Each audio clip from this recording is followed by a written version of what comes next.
Салям всем. Записываю этот аудиоматериал с целью ответить на вопрос, что такое вера и какие есть у нее части. Я здесь буду использовать слово «блок». Это для того, чтобы было некий такое сортирование, систематичность. Но на самом деле это не блок, а состояние. Состояние, то есть халь или же кал на казахском. Халан калай говорят же. Вот. Поэтому у веры есть три основных блока, именно основные блоки. Еще и будут подблоки. Три основных блока. Это первое, то, что Бог есть. Это первый блок. Второй блок — это то, что Бог один, един, Он единственный. И третий блок — я Ему доверяю. Первый блок в первом состоянии, то есть застревают те, кто считает, что Бога нет. Ну, это атеисты, это те, кто сомневается, то есть агностики и так далее и тому подобное. Второй блок это про единство Бога. Здесь застревают, скажем так, те люди, которые считают, что Бог не один, а их несколько.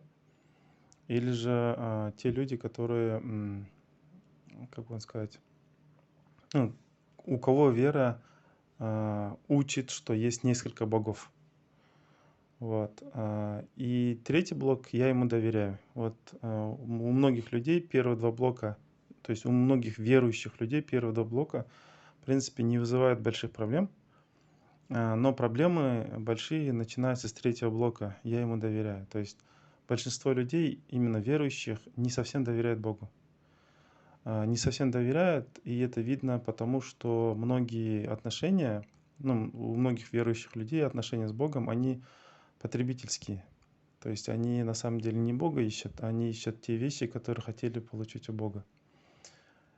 Или же у них идет как бы приписывание неких садистических характеристик Богу. То есть они считают, что Бог их должен наказать, Бог их прям ждет, чтобы они сделали шаг, и вот там небеса раскроются, и молния прям их шарахнет, что-то в этом роде.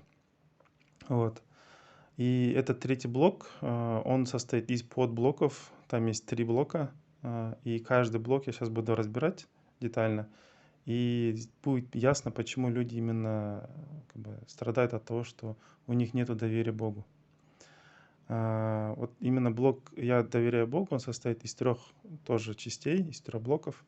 Это первое кудрет, второе это хикмет, третье это рахмет. То есть первый блок — это блок силы и власти, то есть всесильный, всевластный Бог.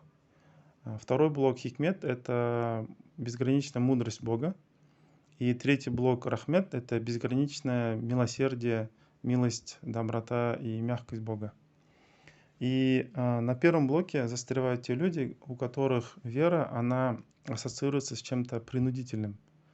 То есть это блок силы, и это в основном люди, те, которые молятся Богу из-за того, что боятся.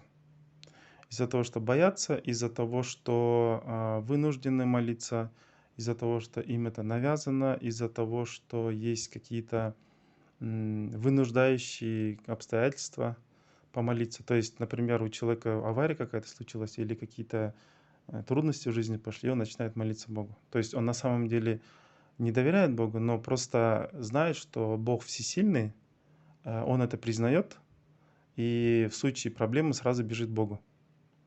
И молится по принуждению. То есть на самом деле этот человек молится только потому, что он слаб на тот момент. Или у него чего-то не хватает, или у него какая-то проблема не решается. Вот. И этот блок силы у людей вызывает именно такой негативной ассоциации со словом «кул». То есть «кул», «раб», вот эти вот слова, они читаются для таких людей как принудительные. То есть я не могу, как милосердный Бог может как бы говорить, чтобы я был его рабом, чтобы он меня как-то принуждал. Вот такого рода мысли, это присуще тем людям, у которых вера, она ассоциируется с чем-то принудительным. Вот. Но поскольку в жизни есть проблемы, в моменты проблем, да, такие люди начинают искать Бога. Почему? Потому что надо как-то вылазить и как-то решать свои жизненные ситуации. Вот. Теперь второй блок касательно хикмет. Хикмет — это мудрость Бога, безграничная мудрость Бога. Вот, и здесь начинается проблема другого типа. Какие? Например, здесь у человека, перед человеком стоит выбор. Выбрать свой ограниченный разум, именно ограниченный разум. Почему? Потому что человек ведь не на все вопросы может ответить. И ему постоянно надо учиться и развиваться. Вот. И поэтому я называю именно ограниченный разум. Вот в этом блоке, в блоке мудрости, часто перед человеком стоит выбор. Или же выбрать свой ограниченный разум, свой ограниченный интеллект, или какие-то свои ограниченные знания или психоустановки, или же выбрать безграничную мудрость Бога. И те люди, которые выбирают свой мозг, они не могут пройти через вот этот блок мудрости. Почему? Потому что для них кажется, что жизнь должна была вот так вот произойти. Например, я не знаю, эти люди в основном живут прошлым, и эти люди часто упрекают себя, своих родных, жизнь, судьбу, Бога. В целом обижаются, почему я-то ожидал вот так вот будет, а почему вот так вот произошло. И они не могут это понять. Почему не могут понять? Потому что они не принимают и не соглашаются с мудростью Бога. То есть они считают то, что должно было быть так, как они сами ожидали. Вот. И из-за этого у них идет разногласие, и они начинают как бы часто использовать под предлогом критического мышления, начинают атаковать все, что духовное. То есть они начинают рассматривать религию как нечто догматическое, нечто старое, нечто отсталое, нечто как бы непонятное, нелогическое, не поддающееся критическому мышлению и так далее и тому подобное. Хотя здесь надо такую вещь сказать, что у разума есть свои ограничения. И даже, например, если вы посмотрите на атрибуты религии, например, вот есть дарет, да, допустим, омовение, малое омовение.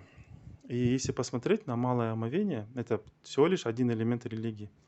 Там есть такой пункт, как что, допустим, разрушает человеческое, ну, вот это малое омовение, когда человек берет малое омовение. Один из пунктов это то, когда человек через задний проход, скажем так, выпускает какое-то количество воздуха. Вот. И вот здесь вот логически, если взять, чисто логически взять, то это от этого человеку прям грязно не становится на самом деле. Вот. Но по религии надо все равно пойти еще раз получить омовение. Понимаете? И оно, если, если, допустим, какая-то грязь, допустим, попала на лицо человека, да, по законам религии от этого омовение, допустим, не нарушается. Хотя логически человек должен пойти и помыть свое лицо. То есть, видите, даже в вопросе малого омовения не все так логично, не все прям так и соответствует прям твердой логике, что вот должно быть вот так, вот так, вот так. Поэтому в любом элементе религии можно найти такие части, на которые просто надо поверить. Они не обосновываются как бы логически. И это еще и объясняется тем, что современная наука не может многие религиозные решения объяснить. Многие вещи наука еще не открыла, и мы только-только открываем, поэтому многие вещи нам кажутся абсурдными, хотя через века человечество начинает убеждаться раз за разом, то, что было 14-15 веков было сказано, оказывается, было правильно. Просто в то время не было ни микроскопов, ни технологий, чтобы это доказать. И в то время просто человек должен был поверить в это, вот и все. Вот.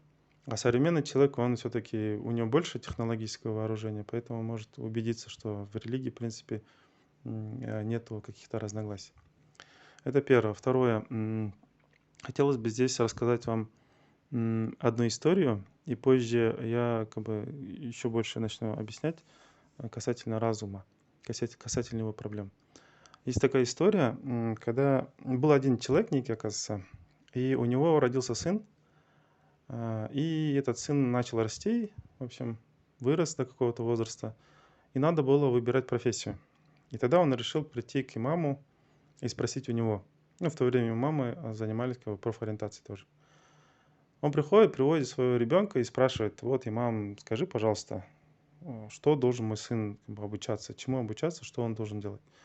Ну, имам смотрит на ребенка и говорит: пусть он будет сапожником. Ну, этот человек про себя думает: ну, сапожник, ну это же как бы не престижно. Ну ладно, думаю, соглашусь, раз имам сказал. Выходит, в общем, идет, возвращается домой, и по дороге видит кузнеца. Кузнец стоит перед печью, перед жаровней, там работает вовсю, и там как бы очередь людей к нему. Он очень авторитетный, знатный такой и очень богатый человек, э, обеспеченный. И тогда этот человек как бы постигает сомнения, и он все-таки, ну, усиливается его сомнения. Он говорит, пусть сын мой будет кузнецом. Наверное, мама все-таки ошибся. Ну, он, в общем, отправляет своего сына на кузнеческое дело. Сын становится действительно кузнецом. Через года он тоже становится авторитетным, знатным, как бы узнаваемым человеком. Тоже очередь людей становится на его сервис, его услуги. И тот старик уже, мужчина, ну, отец этого кузнеца, он обратно возвращается к имаму, решил его навестить. И в разговоре он говорит следующее. Ну, и Мике говорит, признай, говорит, то, что ты был неправ. Мой сын вот там достиг таких-то высот, то все. А ты ему хотел, чтобы он сапожником был. Если бы он сапожником был бы, у него этого не было. И тогда имам говорит, нет, говорит, я не ошибся, это ты ошибся, говорит. Ну, тот человек спрашивает, как это? И имам ему объясняет следующим образом. Он говорит, просто я посмотрел на его лицо и видел то, что Аллах Тааля, то есть Бог хотел ему дать очень много богатства, очень много там как бы достатка. И из всех профессий самой легкой была просто профессия сапожника. И я хотел, чтобы он этого достиг, дошел к этой цели через легкий путь. А ты именно выбрал для него самый тяжелый путь. Кузнец, он не может сидеть, он должен перед жаровней, перед печью стоять, все это терпеть. То есть Бог и так ему хотел это все дать, но просто ты именно пустил своего сына тяжелым путем. И мудрость в этой истории в том, что человеческий разум, он считает то, что есть какая-то траектория, он для себя как бы избирает какую-то траекторию, и по этой траектории, если пойду, я как бы достигну вот этой цели. Но на самом-то деле в религии же нет такого понятия, как бы я достиг, я дошел, я добился, я заработал. Такого понятия нету. В религии говорится, ризк Аллах Та'аля дает, то есть Бог дает.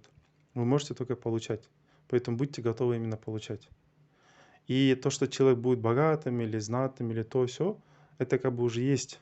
Но как человек дойдет? Он дойдет до этого харамным путем, да, недозволенным, или же дойдет правильным путем, халяльным, или же легким путем дойдет, или же тяжелым путем дойдет. Это все зависит от его внутренних психоустановок, которые у него находятся именно в мозгу. И если он, допустим, верит в то, что богатство можно добиться только тяжелым трудом, он пойдет только тяжелым трудом.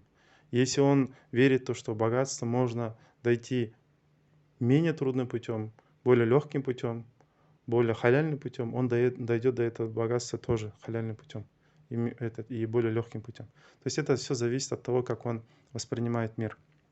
А так, то, что как бы было предписано, оно все-таки придет к нему так или иначе. Тем более есть хадис, где говорится, что ризк, то есть достаток человека, он человека преследует точно так же, как и смерть. То есть если человек от смерти не убежит, от риска точно тоже не убежит. Вот. Это второе, это в виде истории. Теперь хотелось бы кое-что еще рассказать. Это касательно того, как человек воспринимает именно свое будущее. Ну, через призму своего интеллекта. Представьте, я сейчас сделаю кое-какие примеры. Это будет ментальный некий такой эксперимент, в ходе которого будем разбирать подетально, что и как происходит. Представьте, человек встретился с Богом, и Бог ему сказал следующее. Теперь все твои желания будут исполняться. И что пожелает человек? Ну, каждый пожелает то, что он считает нужным для себя, правильно? То есть человек, он будет формировать свое желание на основе того знания и опыта, который у него есть.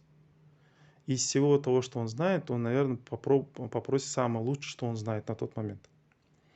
А представьте такой сюжет, то, что человек встречается с Богом, да, вот он приходит к нему, Богу, хочет изъявить свои желания, но при встрече с Богом он познает новые знания.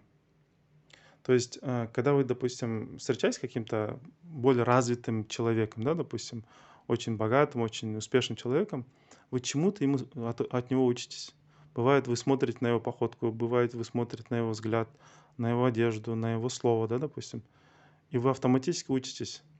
То есть от него к вам перетекают некие знания, некие благие вещи. Точно так же, когда человек встречается с Богом, он получает некий апгрейд, он сильно делает такой квантовый скачок в своем развитии. Потому что человек, он не может, встретившись с Богом, оставаться таким же прежним. Он поменяется. И это от того, что величие Бога на него все-таки будет влиять. И вот представьте, вот человек пришел с каким-то желанием, с надеждой на то, что это желание будет исполнено, и вдруг он встречается с Богом, и в тот же момент его знания увеличиваются, то есть он узнает что-то, что до этого не знал, и появляется такой результат, то, что то желание, которое он хотел запросить, он в ту же секунду понимает, что это желание было глупым или недостаточно лучшим. И он снова пересматривает его и новое желание придумывает. При следующей встрече он это желание тоже не сможет попросить. Почему? Потому что он еще лучше человеком станет. И что здесь хочу сказать, то что когда конечное, то есть человек встречается с бесконечностью, с Богом, он переживает некий шок. Он не сможет что-то попросить у Бога. Почему? Потому что даже если он захочет что-то попросить, в ту же секунду он сам себя опровергнет. Допустим, он что-то попросил. Он, допустим, попросил 1 000 000, да, допустим. И он понял то, что это глупо. Он мог еще 10 попросить, потому что Бог же все может создать. Он 10 попросил. Хочет просить 10, и вдруг здесь понимает, что можно 100 попросить. Он хочет 100 попросить, потом миллиард, и так далее, и тому подобное. То есть человек при встрече с Богом испытает шок, и он просто потеряется. На самом деле просто потеряется. Не будет знать, что попросить. И то же самое бывает, когда человек, ну, например, такой пример. Бывает, человек увидел очень красивую девушку. Или, допустим, очень успешный человек. И начинает нервничать. Не знает, с чего начать. Там ладони начинают потеть и все такое. Вот это вот шок, потерянность. От чего? От того, что есть разница двух объектов. Один объект намного выше, чем другой. И вот эта разница давит. Понимаете? Вот. Это один момент. Если человек встретится с Богом, что произойдет? Второе. Допустим, человек решил что-то для себя благое, по его мнению, попросить, но в итоге это может его погубить. То есть человек же заранее же не знает, же, в каком пути, что его ждет в конце. Поэтому может и быть такое, то, что он попросит что-то у Бога, а на самом деле это его погубит. Понимаете? Поэтому в этом случае, перед тем, как просить у Бога что-либо, вот представьте, Бог вам сказал, я буду теперь исполнять все твои желания. И что ты попросишь? Вот человек, что он должен попросить? И он у вас спрашивает, что ты попросишь у меня? И в первую очередь человек на самом деле должен попросить умение просить. То есть перед тем, как как бы загадать какое-то желание, человек должен научиться загадывать желание. Иначе он может постигнуть, он может как бы пережить или шок, или может попросить для себя что-то очень вредное. Поэтому вначале надо человека научить просить правильные вещи и правильную последовательность. Иногда он может что-то попросить, к чему он еще не готов. Понимаете? Вот. Это один момент. Второй момент. Вот бывает, детям мы, допустим, спички не оставляем, да, допустим, или колющие, режущие средства, допустим, вещи с ребенком не оставляем. Почему? Потому что ребенок, он может пораниться. Поэтому перед тем, как научить человека пользоваться спичками, ребенка пользоваться спичками, сперва надо его научить. Объяснить, что можно, что нельзя. Как в религии, допустим, халяльно, харамно, да, допустим, дозволено, недозволено, греховно или дозволено. То есть человек сперва научить надо. И получается вот эта вот фобия от того, что какие-то вещи могут для человека могут быть вредными или же опасными, на самом деле эти фобии человека защищают. Они призваны, чтобы оберегать человека. Если бы человек, допустим, представьте, дети, если были бы бесстрашными, да, допустим, они могли бы, допустим, на дорогу выбежать, они могли бы, допустим, не знаю, там, дом поджечь, они могли бы что угодно сделать. Окно открыть, допустим, с 10-го этажа и прыгнуть, допустим. То есть, понимаете, количество смертей и количество всяких вредных вещей или пагубных вещей для человека в раннем его возрасте резко возросло бы. Поэтому человеку нужны фобии. Лучше человек испугается, нежели пойдет и угробится. И эти фобии, они помогают человека сохранить. Хотя на самом деле эти фобии не призваны как бы свершиться. Они просто нужны, чтобы человек останавливался вовремя. до наступления какой-то трагедии. И вот эти вот фобии, они в человеке копятся с детства. Или человек, да, действительно сам идет, допустим, головой там, ударяется, да, допустим, или же родители ему говорят, ругают его, все, больше не прыгай по забору, допустим, да. То есть одно из двух получается. Или он получит от реальности по башке, или он получит, допустим, не знаю, там, от родителей. В том и том случае он как бы для себя получает опыт негативный, ему дискомфортно, и он получает этот негативный опыт, записывается в нем как в виде фобий.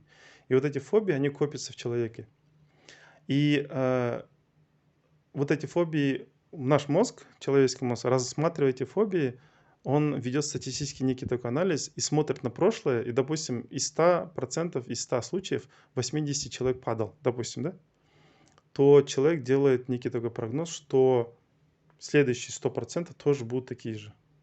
И мозг на самом деле начинает человека сдерживать. Он начинает ему говорить, ну видишь, в прошлом же было же плохо, поэтому тебя, скорее всего, ждет что-то плохое. И человек, сам того не подозревая, автоматически начинает ожидать что-то плохое от будущего и готовится к чему-то плохому.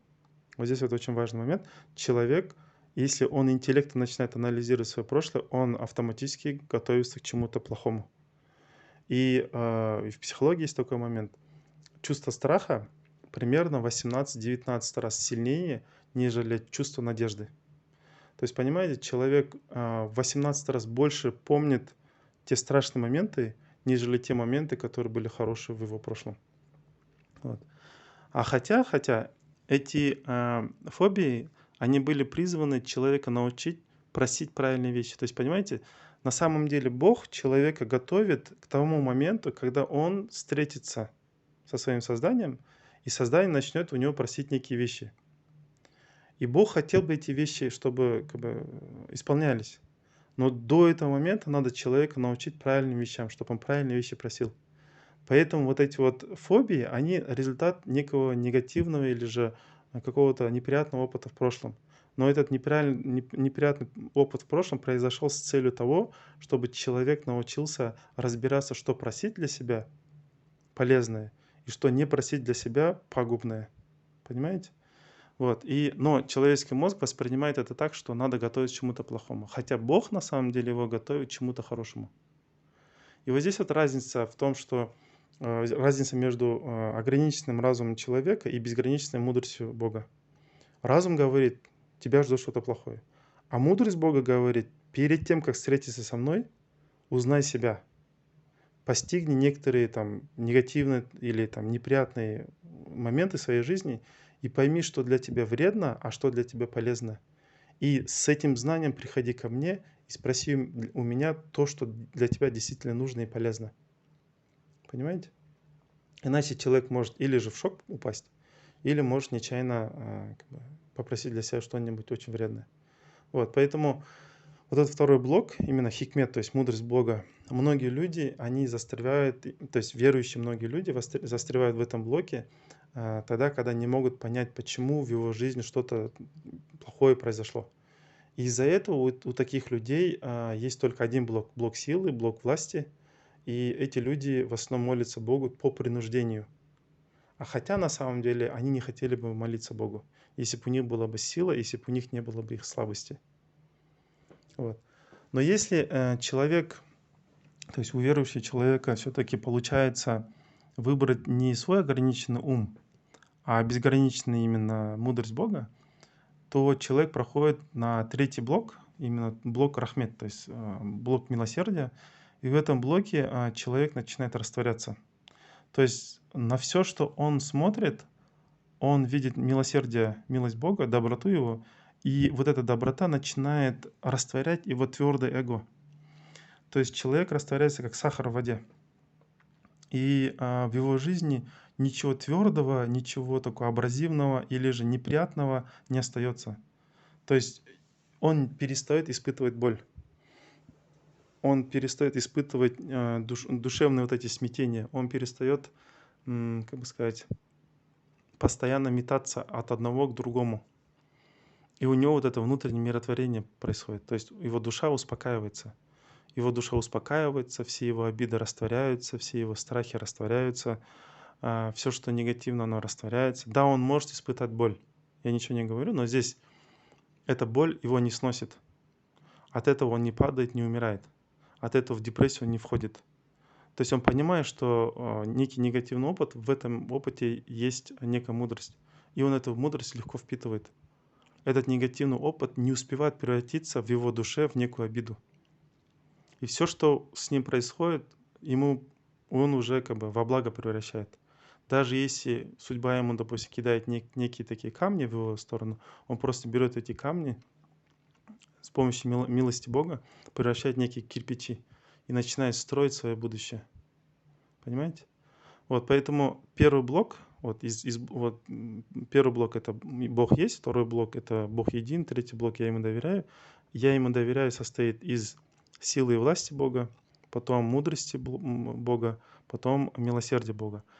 И те, которые прошли силу, потом прошли мудрость Бога, они начинают им растворяться милосердие Бога.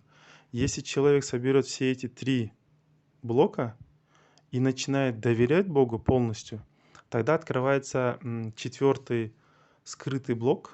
Это блок любви к Богу. То есть человек уже, как казахи говорят, Алланың сүйікті құлы. То есть человек начинает уже любить Бога. И Бог его любит в ответ. И все в жизни человека становится совсем другим. И этот человек уже становится жителем рая. То есть он может и жить в этом мире, пока еще не умер, допустим, ему надо прожить 90 лет, а ему всего лишь, там, не знаю, 30 или 40 лет. Он остальные, допустим, там, 60 или 50 лет, он проживет так, как будто он в раю. То есть вот есть же люди аулия, да, или святые люди. Это вот те люди, как раз таки, которые уже при жизни познали то, что они попадут в рай. Их душа спокойная. И они начинают, вот это вот люди, почему к святым людям очень сильно тянутся при жизни и после жизни? Дело в том, что от этих людей веет атмосферой и таким легким бризом рая. То есть от таких людей именно веет запахом рая. Возле таких людей хочется постоянно находиться, хочется с этими людьми постоянно общаться, потому что, прикасаясь к этому человеку даже просто взглядом, начинаешь видеть рай. То есть это не просто святые люди, это люди, действительно, это жители рая. То есть это человек, который должен жить в раю. Просто должен жить в раю. Почему? Потому что он и силу Бога признал, и мудрость его признал, и растворился в его милосердии. И вот после этого у него полностью вся душа начинает как бы любить Бога. Бог его в ответ тоже любит, и он доволен Богом, и Бог им тоже доволен. То есть в этом человеке нет ничего какого-то там, как бы сказать, противоречий никаких не существует в его душе. И этот человек, который через там, сколько лет у него осталось жить, он как бы уже будет в раю. И вот это вот такая фраза есть: ожидание праздника лучше, чем сам праздник. То есть человек душою, такого рода человек душой уже чувствует, что он вот-вот будет в раю. Поэтому невзгоды или же тяготы этой жизни для него становятся очень даже приятными. Почему? Потому что он знает, что его ждет рай. И он не мучается, его депрессия не постигает, и он не может насытиться как бы красотой этой жизни, он не может насытиться именно удовольствием, которое человек получает от поклонения Богу. И этот человек, куда бы он ни посмотрел, он во всем видит Бога. Куда бы он ни посмотрел, он видит мудрость Бога. Вот. И такой человек одним прикосновением одним взглядом может спасти другого человека. То есть этот человек ангелоподобный, если можно так сказать. Вот, поэтому как-то так. И это блоки веры. Если что-то будет неясным, прошу под этим аудиоматериалом задать вопрос на канале, на моем телеграм-канале. Краткую аннотацию этого аудиоматериала я в виде текста скину, как и в телеграм-канале, так и у себя в инстаграм. Вот, спасибо за внимание. Жду ваших вопросов, комментариев и выводов. Рахмет.